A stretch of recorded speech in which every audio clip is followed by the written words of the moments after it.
Salibonani lonke elisilaleleyo lelisibukeleyo kundawo ezithiyeneyo. Ngosuku lwanamhlanje sikhangela isifundo esingaphansi kwesihloko esithi sona ukuba lomqondo wokuphumelela. Mina engikhulumayo ngumfundisi uLulamachuma. Engilabo namhlanje phambili ngapha bazaziveza bona siqala ngosekucineni ngale. Salibonani, siyalamukela njalo ngosuku lwanamuhla kuyona liviki lapho esikhangela sona isifundo sesitshiya fica munye sengathi uNkulunkulu angalibusisa abelani nxa singena esifundweni sonesi. Igama umfundisi uIvan Siziba. Salibonani balaleli lababukela endaweni ezitshiyeneyo, siyalamukela njalo esifundweni sanale iviki. uNkulunkulu sengathi angaba lathi nxa singena kulesi sifundo. Igama umfundisi uLungile Sitsha. Ngiyalibingelela ababukeli labalaleli. Mina igama ngingundodana Yothando Siwela. Siyalamukela esifundweni sosuku lwanamhlanje. Siyabonga umfundisi uSiwela uzasikhulekela singangena esifundweni salamhlanje. Sibene lo mthandazo. Baba wethu osithandayo sezulwini, siyabonga ithamsanqa usinike lona ukuthi sihlangane sizokuzwa ukukhulumisana lathi. Khuluma lathi ngendlela ephakemeyo ngalesi sifundo sanamhlanje. Sisuke sibusisiwe, sisuke sisuthi okwelizwi lakho. NgoJesu siyakhuleka. Amen. Amen. Njona ngike ngatsho isifundo salamhlanje singaphansi kwesihloko esithi sona ukuba lomqondo wokuphumelela. Ikakhulu sigqile ekuthini lapho sifundisa iBhayibheli, lapho sifakazela uJesu. Ekufakazeni kwethu kuyini okuqhakathekileyo kumele sikunanzelele ukuze ukufakaza kwethu kube yikufakaza okuphumelelayo. Iqiniso kaliphongu hazwa, kaliphongu asilidambi. Iqiniso kulezinye izinto nxa sifundisa iBhayibheli kumele lihambe lazo ukuze liyefinyelela ezinhlizweni zabantu. So mfundisi Sitsha, kuyini okunanzelelayo okumele sikunanzelele lapho sifundisa iqiniso ekufakazeleni uJesu? Siyabonga mfundisi Chuma. Isifundo sale iviki njengoba uchilo, ngizafisa nje ukuthi ngingakaze ngiphendule sinanzelele indinyana yakwaziwa ngekhanda esithola kuPetro wokuqala ngo3 iverse ngo15. Maybe siziba ngasifundela. Siyabonga ithi kodwa yamukelani uKristu ezinhlizweni zenu njengenkosi engcwele. Hlalani lilungele ukuphendula loba ngubani olibuza isizathu ngethemba elilalo. Siyabonga. Ukuphendula ke umbuzo wakho mfundisi Chuma, sinanzela ukuthi nxa sikhuluma ngomqondo wokuphumelela sikhangela indlela uJesu asebenza ngayo. Zananzela ukubana iviki ephelileyo kade sikukhangela. Siyaqhubeka ke namhlanje sikhangela ukuthi uyini esingakwenza njengoba usitsho ukuthi kumbe singasebenza ngayiphi indlela ukuthi siphumelele kona lo msebenzi ukuchumayela ivangeli kumbe ukufinyelela abanye ngevangeli. Okokuqala engunanzelelayo sikhangela indlela uJesu asebenza ngayo. Sinanzela ukuthi uJesu wamkela abantu funa esingathina babethwele nzima ngesono langezinto ezitshiyeneyo ezazingabaphazamisa ukuthi bamkele umbuso wezulu. Abantu abanjalo uJesu wayebananzelela abesencedisana labo. Okunye futhi engunanzelelayo ukuthi uJesu kazange aziphakamise ekusebenzeni kwakhe. Ngezinye indlela uJesu wazehlisa, wasenanzelela lokho esingathi idignity yomuntu munye ngamunye kumbe ubuyithi kumbe ubuyibo bomuntu. uJesu wakunanzela khona lokho, wasehlonipha umuntu ngesimo sakhe. Then okunye kuthiwa uJesu ke injongo yakhe yayingokuguqula impilo zabantu. Njengoba sithintile iviki ephelileyo, abasuse esigabeni kwesinye isigaba abafake kwesinye isigaba esingcono. So njengamaKristu engakutsho mfundisi ukuthi kakube injongo yethu nxa singena kusona lesi sifundo ukuthi sithinte impilo zabantu, sibasuse esigabeni funa abakiso esingaqondanga, sibancedise ukuthi bangene esigabeni esilungileyo, isigaba sokuzwisisa kuyintando kaNkulunkulu. Okay. Ngingazi abanye linanzelelani okungaletha ukuphumelela lapho sisethula iqiniso, presentation of truth. Kuyini okungaletha ukuphumelela? Sekhulumile umfundisi lapha, siziba ukukhangela njani? Siyabonga mfundisi. Njengoba echilo umfundisi usitsha, sinanzelela indlela uJesu asebenza ngayo, ukuthi nxa sikhangela indlela asebenza ngayo siyananzelela ukuthi kakho umuntu owasebenza labantu kumbe owazi ukusebenza labantu okwedlula uJesu. Indlela amukela ngayo abantu, indlela afinyelela ngayo abantu, akwakungela kuziphakamisa kuye, kwakungela ngitsho ukukhangelela umuntu phansi emanzini, akula ngitsho even umuntu oyedwa uthando lwakho lwalungeza ke lumfinyelele. Wonke umuntu uKristu wayeqhakathekile kakhulu. Into enginanzela lapha ukuthi kwesinye isikhathi ekufundiseni kwethu, ekuchumayeleni kwethu, ekuxoxeni kwethu ngeqiniso, sitshela abanye ngothando lukaNkulunkulu, ngelizwi likaNkulunkulu, iqiniso liyenelisa ukuthi abantu balale.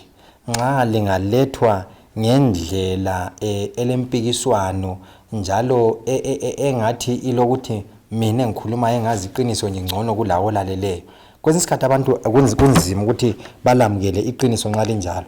Okunye ngunanzela lapha ukuthi injongo yeqiniso yikubana abantu babe lesimilo esifanana lesikaKristu, ukudonsela abantu ukuthi babe lesimilo esifanana lekaKristu, njalo impilo zabo zitshintshe ziguqule liqiniso. So indlela esizaletha ngayo iqiniso iyakwenza ukuthi abantu balamukele, impilo zabo ziguquke, kumbe abantu balale baswelakala embusweni. Mfundisi Siwela uthini?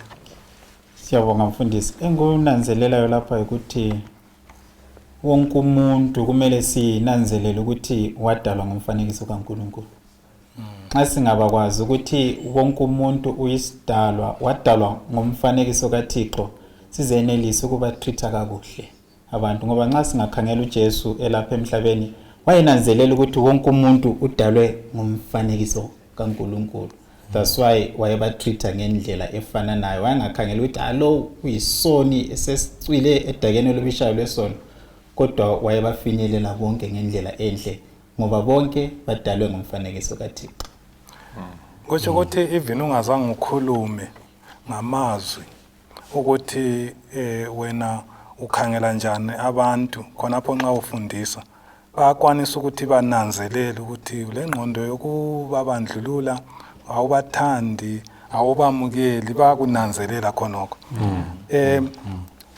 Okunye mhlawumbe kule ndaba ezimbili laphana kuMateyu 15 kusukela kuverse 28 ekamama weSayirofonishia lowana owayelo mntana wakhe wayefisa ukuthi elatshwe nguJesu. Bese kusiba lalwana futhi umama owagcoba izinyawo zikaJesu okumakho 14 iverse 9. Libone ngani sifundani ngendlela uJesu ayekhangela ngayo abantu, attitude kaJesu ebantwini isenza ukuthi umsebenzi wakhe ube lokuphumelela lapho efundisa iqiniso. Siyabonga mfundisi.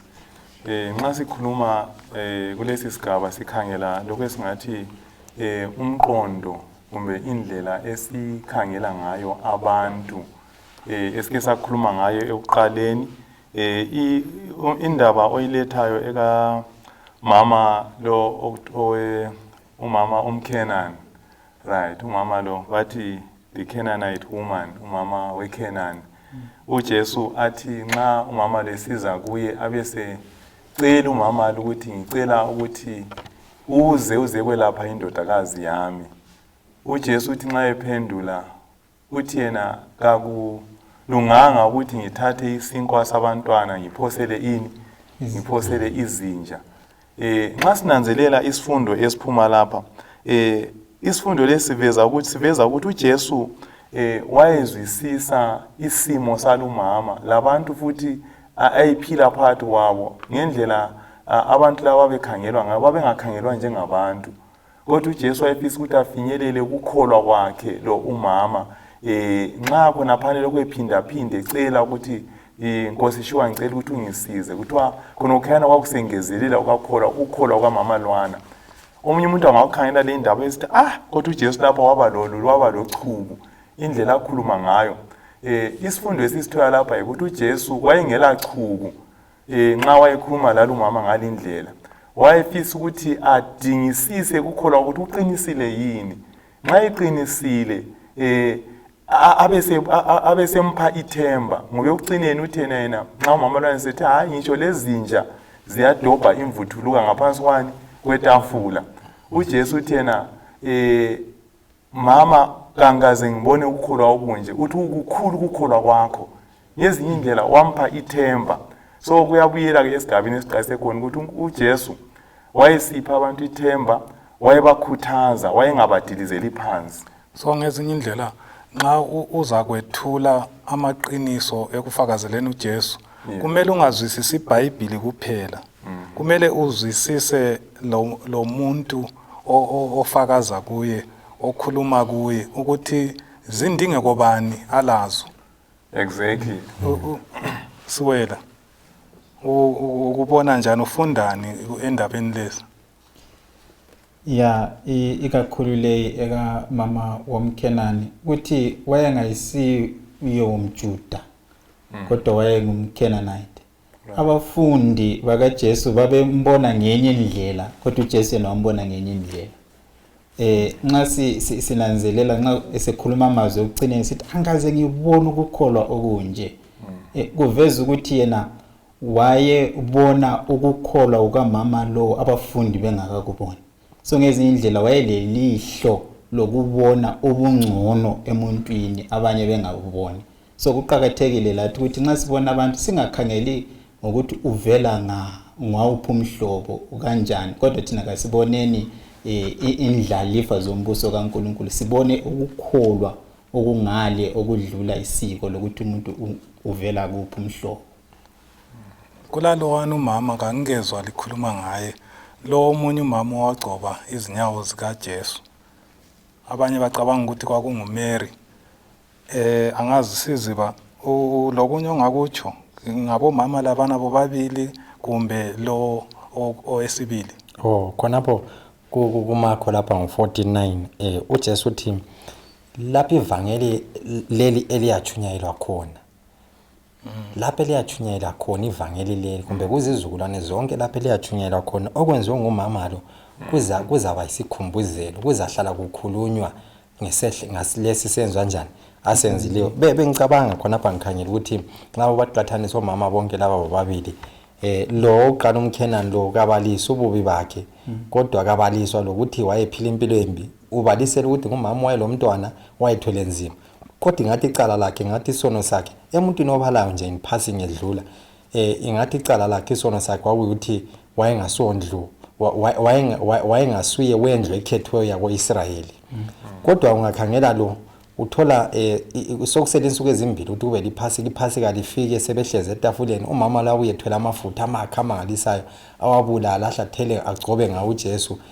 Ungakhangela umama lempilo yakhe iyaveza ukuthi umama lo wayephila impilo embi okumangalisayo. Wayethethelelwe wabuyela wathethelela uNkulunkulu.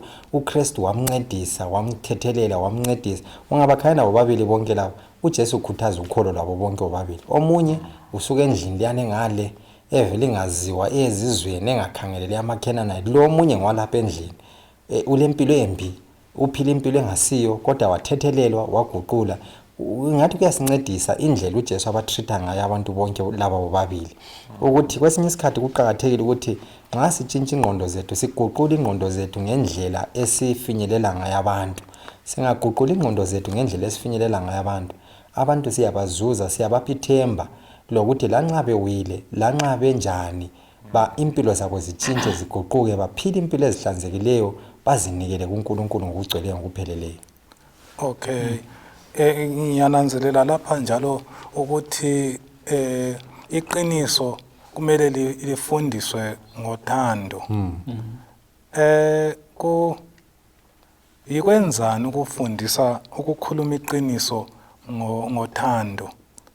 Kuyenzakala yini ukuthi ngithande kuphela ukukhuluma iqiniso kodwa labe ngikhuluma kibe iqiniso ngingabathandi? Abantu babona njani ukuthi umuntu lo kasithandi kodwa ukhuluma iqiniso sibili elisindisayo kodwa uthando hayi kalukho? Yeah, engxenye sikhangela maybe indaba yobungane. Phela nxa sikhuluma ngothando kuhle futhi ukuthi sikhangele ukuthi uthando lutholakala ebantwini abangathi singathi ngabangane angithi. Isikhathi esiningi nxa silabangane siyabe singafisi ukuthi sibavezele iqiniso lalokho esikuzwayo ngaphakathi angithi. Kumbe kulula nje ukuthi nxa ulomngane ungamvezeli iqiniso uphongu ube ngani nje kube nzima ukuthi umtshele iqiniso. Kube kanti ke okuvezwa lapha esifundweni namhlanje ukuthi nxa sikhuluma ngobungane angithi right ukuba lomngane kuhle njalo ubungane kuphela kakuncedisi umuntu ukuthi athole iqiniso lika Kristu nxa ungazange umtshele ngalo. Ngezinye indlela singaba labangane abaningi njoba isifundo sisikhuthaza ukuthi i-approach yethu kayibe leyana encedisa ukuthi sibumbe ubungane labantu angithi. Kodwa ukubumba ubungane kuphela ngobudlelwane labantu kuphela singabatsheli iqiniso kakuncedi. Yikho okuvezwa lapha esifundweni. Ngezinye indlela nxa sikhuluma ngokuveza iqiniso ngothando sithi na kangimthandi ngithi mina kumbe isifundo sithi kasokumthanda umuntu kungani uyamthanda kodwa ungamtsheli iqiniso. Ungaku kwabase-Efesu ngo-4 verse ngo-15 laphana iyo esitshela khona ukuthi yena khuluma iqiniso ngani ngothando angithi. Ngezinye indlela ukukhuluma iqiniso ngothando umbuzo ongaba khona ukuthi kuchoni mfundisi Chuma kuchoni ukuthi sikhulume iqiniso ngothando. Mina mbona ngani kucho ukuvezela umuntu amaqiniso anzima. Kulamanye amaqiniso angakhulumeki lula angithi kodwa waveze ngendlela enza kube lula ukuthi amukeleke, waveze futhi ngothando utshengisa umuntu ukuthi hayi uphambanisa laphana. Kodwa umuntu ngamthanda kuphela ngingamtshengisa amaqiniso ngifana nomuntu omlahlayo umuntu lwana. Okay, lithini khonapho kwabasethu besibili ngo-1 verse 1 siya ku-4 uPauli nxa eloba lapha sizananzela ukuthi indlela loba ngayo, indlela akhuluma ngayo lamabandla ayewasungulile wadlula kiwo wawakhulisa kulento ephawulekayo ngoPauli lapha ingathi wayefunda kuKristu indlela uJesu ayisebenza ngayo.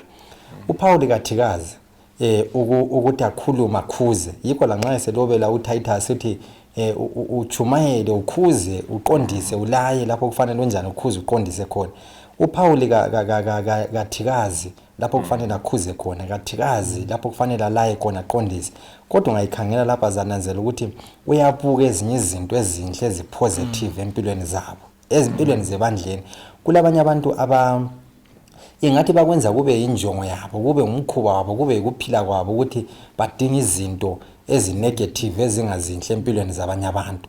Kodwa uPaul lapho uyaletha izinto ezinhle aziphakamise kibo abakhuthaze kukholweni, aletha amaqiniso ebakhuthaza ebasengatha ngabe ekukholweni. Kuqakathekile ukuthi kulombuzo othutshayo lapho ukuthi nxa singacabanga ukuthi ibandla singaba lebandla elinjani, ibandla lethu lingaba njani nxa kungaba libandla lapho ilunga linye ngalinye elilenhliziyo ephuphuma ngothando, ngomusa, lesihawu, lesineke, ukuthi umsebenzi ungahamba unganani.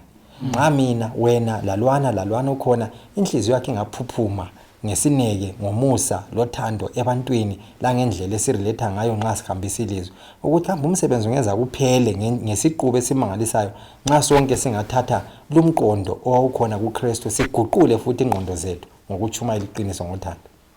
Nombuzo ongadingi impendulo. Ubona njani ukuletha iqiniso ngothando? Nanzelela ukuthi vele ukuze ukhombisa umuntu ulutho aluphambanisileyo kumele uqale umbuke. Aqala umbuke, ubuke izinto ezinhle azenzayo, kumbajayela ukuzenza kumbazenzileyo. ubeke usumqondisa kulokho kubi akwenzileyo uyakuzwisisa ngcono but ungavela ufike ugande ugamule ufika khona lapho umuntu lawo uyahlaba defensive but ungaqala umbuke utshengisa ukuthi uyazwisisa kulezi zinto ezinhla zenzayo and then ubusumqondisa ke uyazwisisa ukuqondisa kwakho. So ngangibone abantwana mhlawumbe umntwana osakhasa nxa sinje sihlezi phansi ungambeka phansi laphana ukhasa elanda umuntu ovele ethanda abantwana kanti uyabebone njani ukuthi othanda abantwana ongamukelayo ngubani nxa ebonakala ekhavela ukhasa elanda phakathi kwethu umuntu ovele lo ongathandi abantwana uyakunanzelela khonoko. So nginanzelela ukuthi esifundweni lesi isifundo esikukhombayo ukuthi okokuqala okumele ngikwenze yikwakho ubudlelwano lomuntu. Nxa sesingabangani kuthi ukuthi sengingamtshela loba kuyini engakhubeki but umuntu nxa lingela budlelwano kwesinye isikhathi enye ijoke ungayenza ivusa omunye umsindo omangalisayo kodwa leyo joke ikhulunywe ngumuntu olobudlelwano laye ingatsho lutho. So ekuhambiseni ivangeli kuthi ukuthi ubudlelwano obulobungane buqhakathekile kakhulu. Nginanzelela njalo futhi kulokwamukela ukuthi uJesu kukhanya abantu wayebamukela njengona benjalo. Isisekelo bani esingasisebenzisa namhlanje lapho sisamukela abantu ukuze samukele abantu kuyini vele okudingakalayo ukuthi sibe lakho ukuze abantu bazizwe bekhululeka kithi ngoba kulomunye umuntu othi nxa umkhangele umesabe ukuthi hey kambe uzangamukela kumbuza ngangizwa besebenzisa ukuthi uzangibani uyajaja kuyini okumele bekubone kimi okungenza ukuthi kube lula ukuthi basondele kimi. Okay. Nxa singa uPaul kwabaseFesu ngo4 ivesi ngo32 maybe nxa singathi even nxa ibhala kwabaseRoma ngo15 ivesi ngo7 uthi ngaleso sizatho angithi uthi ngaleso sizatho ngizama ukuthi lapha ngiyifini ngamafitshane yamukelana nini njengalokhu uKristu enjani elamukele lani. Nxa isiloba kwabaseFesu ngo4 ivesi ngo32 uthi libe lomusa lesihawu omunye komunye libekezelelane lithethelelane njengalokhu uKristu eliqolelelana. Yiso isisekelo sokwamukelana. Sixolelwe sithethelelwe uKristu wasamukela ezibini zethu asamukelana. Okay. Omunye uthini? Well, maybe uwakhela khona lapho nginanzelela uJesu indlela ayesamukela ngayo abantu. Sibuyele emuva kancane sikhangele kuJohn chapter 4 laphana lapho esithola khona indaba kaMama Lwana oweSamaria. Liyakhumbula sesikhuluma ngayo amaviki aphelileyo iphendukile njalo esifundweni namuhla ukuthi uMama Lwana nxa uJesu wayefinyelela uMama Lwana laphana kuthiwa abafundi ngilanda lapho indaba yabafundi lekwamukela ngithi kuthiwa abafundi abazange babamukela abantu beSamaria njengabantu abangathola ukukholwa kumbe abangamukela ivangeli lokukholwa. Bona kuthiwa baceza eceleni lanxa uJesu wadlula khona wafika wahlala lapha emthonjeni wazahlala noMama Lwana nxa bafika bamangala ukuthi kanti uJesu uchuma ezanjani abantu laba ngoba kuthiwa kwakule conflict kumbe kwakule mpikisano yayikhona for ages ngendaba yokukholwa ukuthi labana babekholwa babekukholwa bengakholwa uNkulunkulu ofanana lalo owayekholwa ngamaJuda. So kwaveza impi emangalisayo kodwa uJesu wabamukela amaSamaria ngobuningi babo. Nxa ungaqhubeka usiya phambili uJohn chapter 4 laphana sithola ukuthi kuyavezwa ukuthi uverse 3 lo 4 ukuthi uJesu uthi yena kwakumele adlule eSamaria ethunganyelwa ngumoya oyingcwele wamalela ukuthi adlule ngaphandle. So kuyasivezela bonke indlela uJesu amukela ngayo ama-Samaritans lendlela abanye abantu abakhangela ngayo. So nxa singamukela abantu kulula ukuthi sibafinyelele ngevangeli lokukholwa. Umfundisi usethu uqamba enye indaba. Yeah. Ngibona engani kuzamele sigide indaba leyana. Ngemva kokuqedisa lapho ukuthi acceptance. Yeah. Ukwamukela ukuthi uJesu usamukele. Lathi kumele samukele abanye. Ngoba ukhona lapha mfundisi ukuthi mina ngingahlala phansi ngicabange ngezinto ezaziwa yimi lo nkulunkulu wena ongazaziyo. Lalo angacabanga ngezinto azaziyo yena kwesikhathi ingxenye angabe zenze kusithekeni komba angazenze kusithekeni azaziyo wena wedwa ozaziyo ngempilo yakho. Ucabanga ukuthi uNkulunkulu ekuseni uyavuka ilanga liphume umoya uphefumule amanzi unathe uNkulunkulu aqhubeka ukupha izibusiso zo kodwa ekwazi kunguwe lo uNkulunkulu elikwaziyo ukuthi wena wenzani. uNkulunkulu akwamukela unjalo. Nxa uNkulunkulu ekwamukela unjalo usenza izinto ozenzayo pho kukanganani ukuthi umqondo wami la utshintshe ngamukela abanye abantu ngendlela uNkulunkulu angamukele ngayo ngezibi zami. Okay. Khona lapho mfundisi indaba yokwamukela le iqhakathekile. Ngiyakhumbula kwelinye ilanga kwakule effort kuchunyayelwa ntambama. Umchumayelo othize wabiza isiguqo sebiza abantu ukuthi bazokhetha uJesu. Wabuye omunye umama edakiwe tsatsari ke phakamisa izandla. Abantu sebemdonsa ukuthi hayi wena uyadisturba wathi hayi imekelena buye phambili. Enjalo wafika phakamisa izandla wafika waziwisela phansi ngobuso. Abantu babengasazwisisi ukuthi kungane khona phana sebefuna ukumsusa kodwa umchumayelo wamkhulekela wamtshela wathi la kusasa ubuye kusasa wabuye engadakwanga se right esopa kwathi kusiyaphela ieffort wabhabhathizwa sikhuluma kanje ungomunye womalungu ebandla usengu superintendent ebandleni lapha akhonza khona. So indaba yokwamukela thina singabona ngelinye ilihlo lethu lenyama labantu kodwa uNkulunkulu ubona ukukhulu okudlula thina. So kuqhakathekile ukuthi siyamukela abantu. So abantu esibafakazelayo vele baphakathi kwesono. Asifakazeli abantu asebenqobile indaba yesono. Singabenyanya asoze sibafinyelele.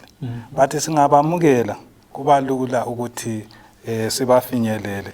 Nginanzelela ukuthi sorry nxa ngimbuze khona ukuthi kathi silezihlobo ezinye singakhonzi lazo esingela nkolo efana nalazo siyazamukela sihlala lazo njalo esihlala lazo ezinye abanye izangoma abanye izangoma lazo abanye baphula amathambo abanye banatha bona siphila njani la then bese ngifike church ngase ngisenkonzweni kansamukela abanye abantu abanjengalabo engihlezi lapho siphila lapho so engunanzelele lapho umlobi uthena kumele samukela abanye ngenxa yokuthi uJesu usamukele and then kumele samukela abanye ngenxa yokuthi lathi loba sesamukelwe nguJesu sesise kukholweni silokho sisalwisana lezinye izinto yazi thokungethu sileyo yilokho ukuthi athi yena kulezinye izinto ngami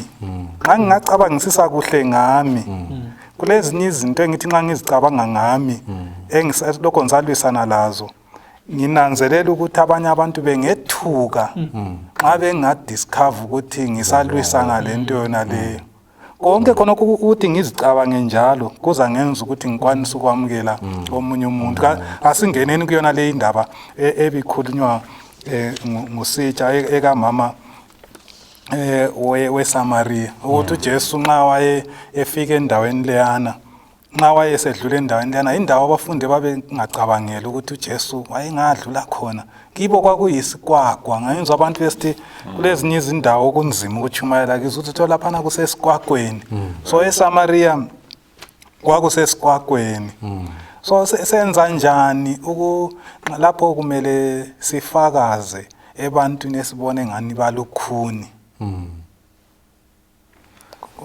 sithini engxenye siyabuyela khona phana mfundisi endabeni yokulalela umoya oyingcwele ngibona ngani isifundo lesike sasithinta futhi amaviki aphelileyo lapho besikhuluma khona ngokuthi sibona njani ukuthi lapho umoya oyingcwele uyavuma ukuthi singene lapha singangena angithi lalabo abantu esingathi thina laba abantu balukhuni laba sibafinyelela njani abantu abanjalo. Asikhangeleni approach kaJesu lapha kukulumama waseSamaria. Ungalandela inkulumo yonke khona phana kuJohn chapter 4 kusukela kuverse 27 laphana kumbe kusukela kuverse 1 actually sisehla la sananzela ukuthi inkulumo kaJesu uyazama ukuthi amngene umama lwana ngendlela zonke abuze ngempilo yakhe kuqakathekile ukwazi ibackground yabantu esichumayela kibo antu sikhuma ukuthi abantu bangena njani nxa sikhanya bekhanya banzima ngithi awuphonga ukufika nje ulidampe nje iqiniso njengoba sike satsho kuqakathekile ukuthi ubakwazi ukuthi umuntu lo vele uphila njani nxa mfika esigabeni lesingifika njani. For example ngaya ngale kubo Plumtree ngale kulemkhuba yokungena ngekhaya awungeni ngegedi lalemuva ungena phambili futhi nxa ubabe ngekho awungeke umchumayeze umama lwana so ungafika khona phana ufika ungene ungazi lutho uzakuthi kunzima ukuchumayela kodwa ke kuqhathela ukudingisisa ibackground lokuzama ukuthi usebenzise zonke indlela ezivumelana lokuthi ungene emntwini uchumayele kumbe ufakaze. Okay, yes. Mina ngingathi liqiniso khononke ukuthinta umfundisi. Maybe nxa ngaphumzekeleso ukuthi umama angathenga iphakethe lamabhiskiti abuye lalo endlini angalichiye etafuleni alichiyele thina njengabantwana angaphuma ephandle angaphenduka ethola iphepha selingasela lutho asibone ukuthi kusasa sizawadinga asibone ukuthi ngevike ezayo thina sikubona ukhathesi lapha kodwa indlela umama akhangela ngayo yenza ukuthi umama afika avule kumbe iziwidi asiphe 1-1 abe sethatha iphepha elifihla. Ngiyakumqondo ukubona ngendlela umama abona ngayo lokubona ngendlela uJesu kanjani abona ngayo yena abafundisi babevele bengasoze badlule lapha ngenxa ukuthi umqondo iattitude ababelayo ngamaSamaria yanye ukuthi abantu laba embusweni vela bangene so kwezwa abantu kwesesikhathi nxa bekhuluma besithi ubani angasindizwa angangena ezulwini nami ngihamba reverse kumbe ngihamba ngicimezile ubani nxa ezulwini engaba khona mina reverse ngiyangena iattitude yayilabafundi laba ukuthi laba abantu laba actually they had written them off amaSamaria wasebengama write off kuma disciple kodwa lapha iyabalisa ukuthi uJesu kwadingakala kwaswelakala ukuthi adlule ngapi eSamaria ngoba wayekwazi ukuthi ivangeli liyakwamukela ngicine ngalokho chuma uzananzela ukuthi khonokhana isenzo kumbe indlela uJesu wayenza ngayo ukuthi ayeSamaria khonapho abafundi ababesithi kulukhuna kungeneke hambe bali incwadi yemsebenzi ngo8 verse ngo4 5 lo 14 ivangeli ukuhlukuluzwa ukuthi esekugcwele sizananzela ukuthi uPhilip uyahamba eSamaria khona phana kade kuthiwa kulukhuni uPhilip uhamba eSamaria nxa abafundi eJerusalem sebesiza ukuthi amaSamaria amaningi asephendukile kuthiwa bathumela uPeter loJohn so ngezindlela la khonapho thina esicabangela ukuthi kulukhuni singavumela umoya engcwele incwadi yemsebenzi ngo1 verse ngo8 ihlalana eJerusalem lindele umoya engcwele nxa esefikile uqala uzalithungamela libe ngofakazi umoya engcwele nguye waziyo lapha inhliziyo ezivuthwe khona uhlupho longaba khona ukugijima ahead of umoya engcwele siye endaweni lapho inhliziyo ezingavuleki khona siye futhi lapho esicabanga ukuthi hayi laphana akuvuthwanga kade yikho lapho uNkulunkulu afuna siye khona futhi kwesinye isikhathi abantu abaphenduka laphana kungaba ngumuntu oyedwa kumbe ababili kuyenzakala ukuthi nxa ngisiyachumayela endaweni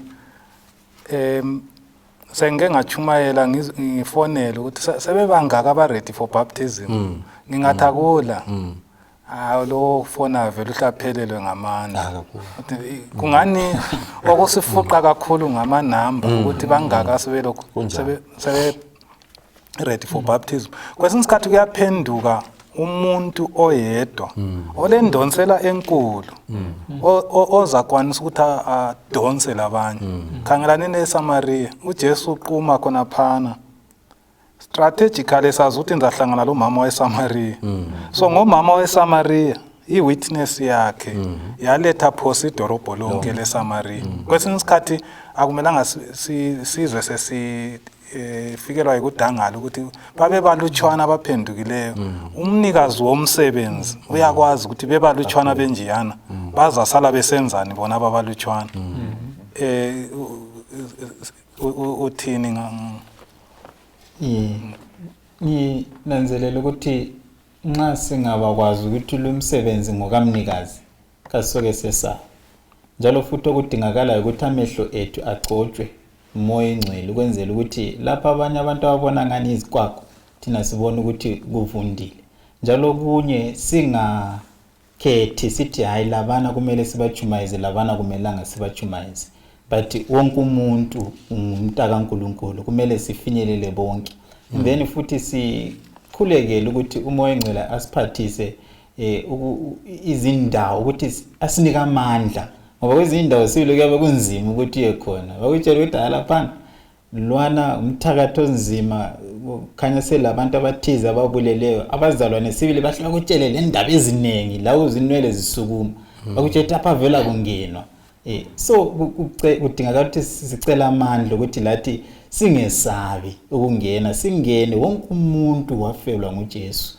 ungabe le ndawo lapho esizadlula kube le ndawo lapho esingena khona kodwa singeneni zonke indawo abazalwane engxenye belingancedisa abalaleli ukuthi ngizwa lokho liqamba umoya oyingcwele ukuthungamela kwamoya oyingcwele ngingenza njani ukuthi ngenelise ukuzwa ukuthi umoya oyingcwele nguye ongithungamelayo nguye ongitshela ukuthi ngiye ngaphi ngoba nxa likhangela umsebenzi ngu16 ivesi ngu6 lo msebenzi ngu16 khona ba ivesi ngu7 ithi yona abafundi base befuna ukuya eAsia bathi umoya oyingcwele wabalela ukuthi baye khona kumele kulabantu okumele bayechunyayezwa but umoya oyingcwele uyabalela bese besithi sebeyalelwe ukuthi baye eAsia bese befuna ukuya eBithynia bathi futhi umoya oyingcwele waphinda wabalela futhi so ebusuku belele lapha nakho lapha abona khona indoda leyana esiwoza eMacedonia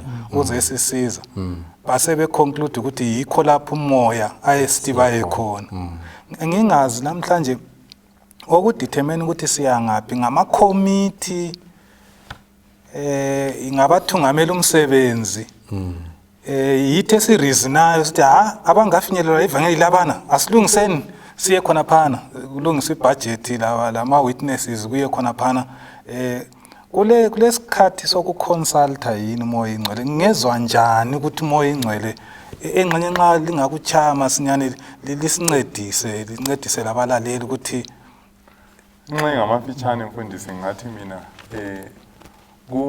kunzima kungaba nzima nxa singa expecta ukuthi wonke umuntu uNkulunkulu akhulumisane laye ngendlela efananayo kodwa ke uNkulunkulu lendlela akhulumisana ngayo labantu ikakhulu abathungameli ababekileyo ukuthi bathungamele umsebenzi yebo kuyenzakala ukuthi kwesinye isikhathi abathungameli balahlekelwe ngumbono kamoya oyingcwele abanye kodwa isikhathi esiningi uNkulunkulu ngendlela abehlele ngayo umsebenzi uyavuma kusebenza ngabathungameli ababekileyo nxa bekhuleka bezehlisa uNkulunkulu uyabatshengisa idirection okumele bahambe ngayo kube kanti ke abanengi yebo omunye angaboniswa laphana abese advisor ukuthi hayi ngibona ngani umsebenzi lo besingawubamba ngale indlela kuhle futhi ukufaka indlebe phansi ulalele ngoba uNkulunkulu kasebenzi ngomuntu oyedwa nxa uthungamela umsebenzi vuma futhi ukulalela abanye abantu